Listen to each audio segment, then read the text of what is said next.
Hello and welcome to another video. Today I'm going to talk about the Knitter issue 207. I have a pattern in this issue and I'm really excited to tell you about it. So I'm going to show you what it looks like. I filmed a little video before I sent it off to the magazine, so I will show you that. Then I'll talk a bit more about what's in this issue and show you what the shawl looks like modelled on the model in the magazine.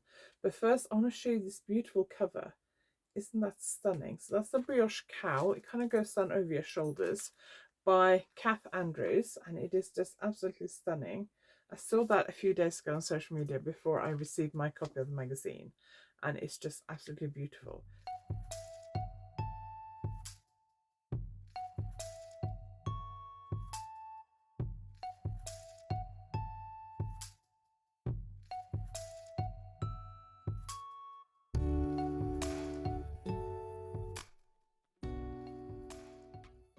If you are new here, my name is Anniken. I design knitting patterns. I teach knitting workshops online and in person, and I sell yarn through my website YarnAddict.co.uk. If you like this video, please give it a thumbs up, and if you haven't subscribed yet, please consider subscribing.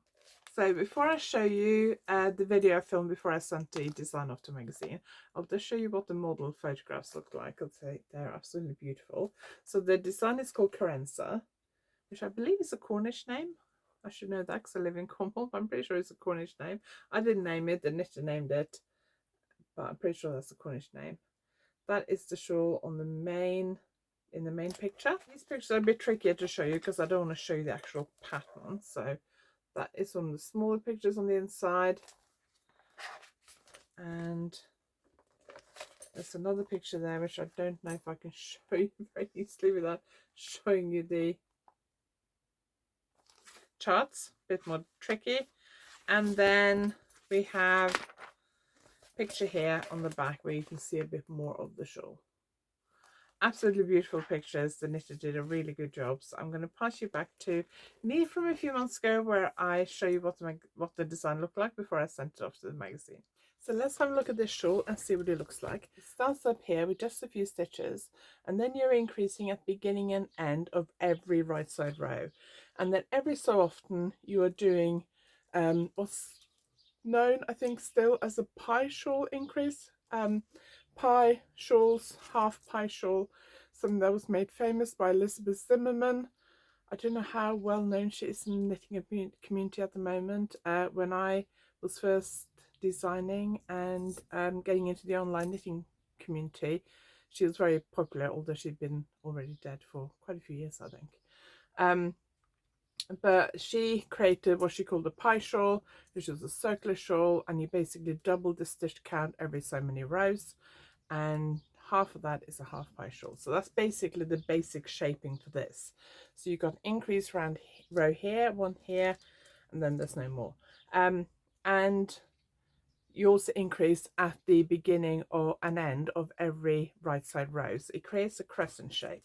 So let me just show you what the edging looks like.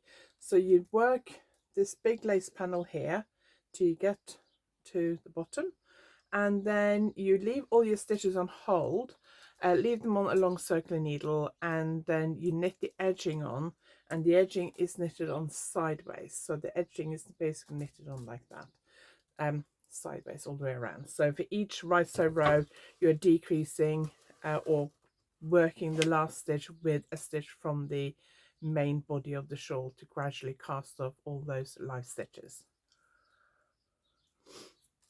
So let's look at a few ways you can wear this. So you can just put it across your shoulder. Now I must admit this dress form is not the best for making things stay on, but on my dress form downstairs it stayed on perfectly. But you can just put it across your shoulder and leave it to stay on. It covers your whole upper body. It is quite big. It is using 200 grams of lace. It is using 200 grams of 4-ply yarn, so it is a large shawl. And just let it drape across the front. Doesn't look great on this dress form, but it looks fine when you're a human being with human proportions. And then you can fling it across one shoulder, fling it across the other shoulder, and it stays on quite nicely, covering your upper torso, and it's curved at the back, and I quite like wearing it like that. You can secure it here with a little shawl pin if you want to, And then you can also, the way I had it to start with, tie it at the front. If you don't want to use a shawl pin, you can just tie it at the front.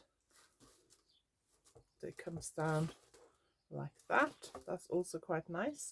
And you can also bunch it up like a scarf. So bunch it right up around your neck like that, like a scarf. And depending on how you do it, you can have the back at the front. If you bunch it up so that the back is at the front, and then you just drape the wings around the side. I don't want to leave it like that because I'm going to pack it up now and send it off to the magazine. So let's just put it back on the way I had it originally. First, it has a tiny lace pattern up here, then it has a bigger lace pattern here and a stocking stitch section, and then a larger lace pattern down here. And then the edging has got a different stitch pattern, so it gives you that kind of sawtooth finish, very lacy. You're increasing and then casting off while you are joining it to the body of the shawl. I'm sure I got a tutorial showing how to do that. So I will link that at the end of this video, also in the notes below. So I did knit it. One of my sample knitters did. Thank you very much if you're watching. And she said she really liked the yarn. So the yarn is King Cole. It's called KC Naturally Soft, and it's from King Cole. So KC Naturally Soft 4-ply from King Cole. And it is, let me see if I can see the label. It is 90% Blueface Leicester wool and 10% Afghan cashmere.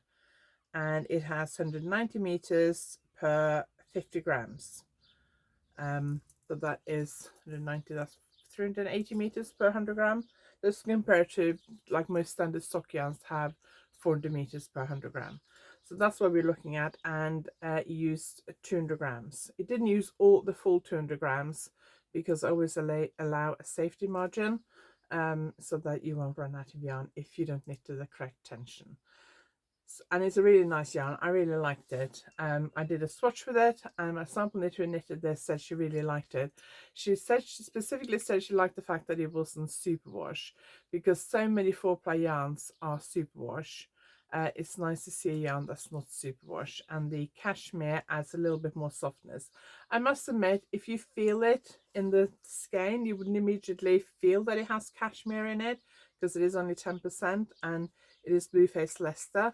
Blueface Leicester is known as the softest wool of the British sheep breeds, but it isn't as soft as a merino wool. A lot of people say it is. To me, it's not. I don't think I've ever found a Blueface Leicester yarn that is as soft as merino yarn.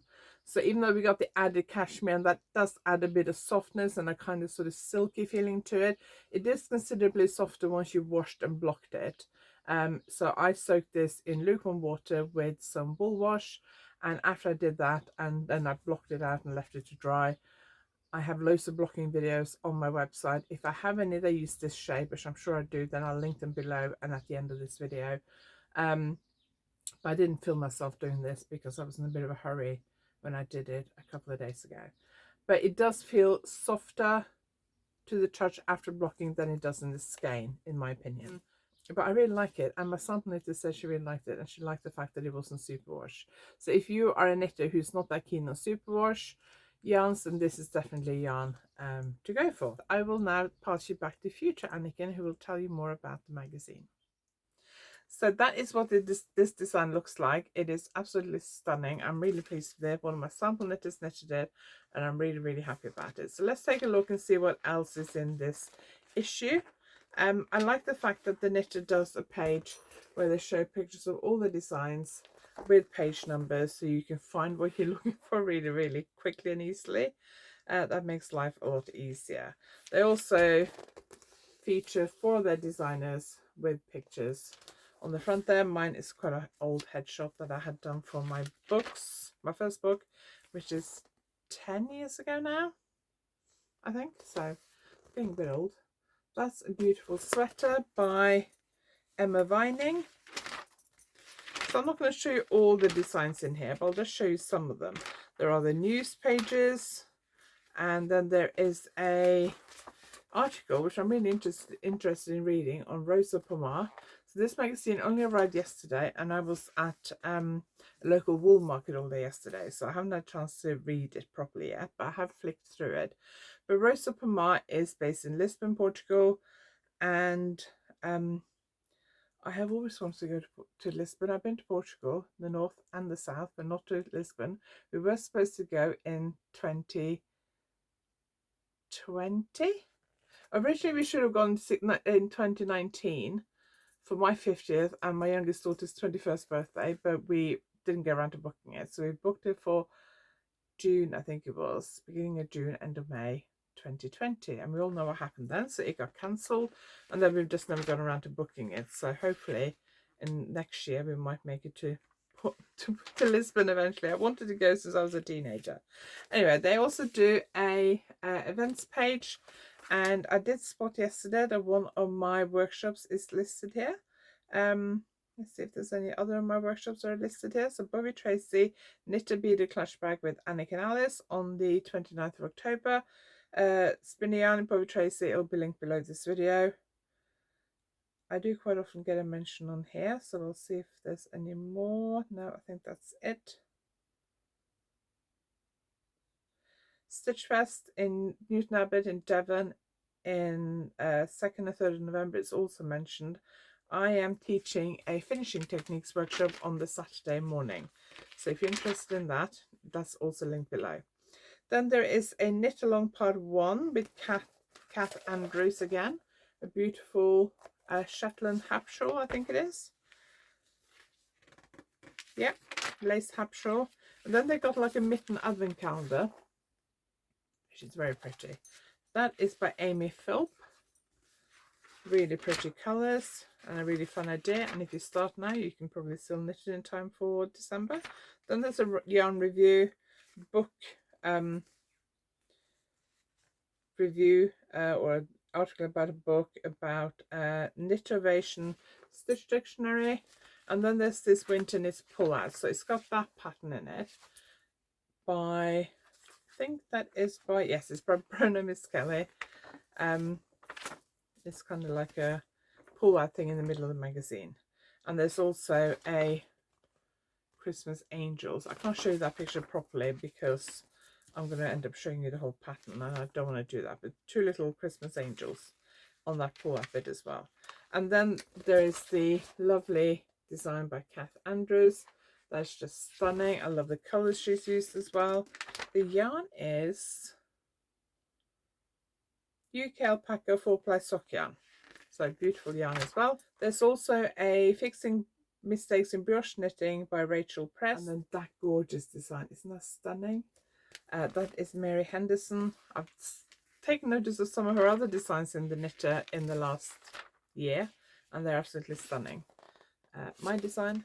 So then there's an article about timeless creations, and it is Iola Yarns. I don't know if I've said that correctly. IOLAIR Yarns. Solveig Lass Evans. She is based near Edinburgh. She's originally from Germany, and I don't know how they pronounce her name in German, but in Norwegian it's pronounced Solveig. I don't know if it's pronounced the same way in German, but there's a lovely article about her talking about yarn dyeing and her business. I haven't read it yet because I didn't get time last night. Lovely bag by Ella Birch. And some socks called Pulsette by Faye Perriam-Reed. I don't want to show you all the designs in here, but they're so beautiful. Lovely cape, some other beautiful socks, some hand warmers, Stranded Colorwork hand warmers. You can tell we're going into winter. Those are wintry designs. There is a men's sweater by Sarah Hatton. I'll show you that. Then this is gorgeous. Murray Green Chamomile Shimmer Tea. Chamomile Shimmer Tea. That is absolutely gorgeous. That's knitted in Malabrigo yarn. And then there is a sweater from Stylecraft. Some holiday, knitting holiday advertising.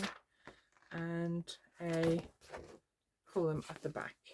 So it looks like a really good issue. I especially like that design, and of course I like my design as well, and some of the socks in here and Mary Henderson sweater. So really beautiful issue. If you like this issue, it is in the shops in the UK now. If you're in the US and you can't get your hands on a print copy, or you have a membership to a US library, you can get a digital version via Libby as well. So do check that out. And if you have any questions about this video, please ask below this video. Please leave any comments you have. You can find all my social media links and links to my website and everything else below this video. If you like this video, please give it a thumbs up. And if you haven't subscribed yet, please consider subscribing and tell me what you think of this issue. Will you be buying it? I think it looks fabulous. Absolutely fabulous. So thank you very much for watching, and I'll see you next time.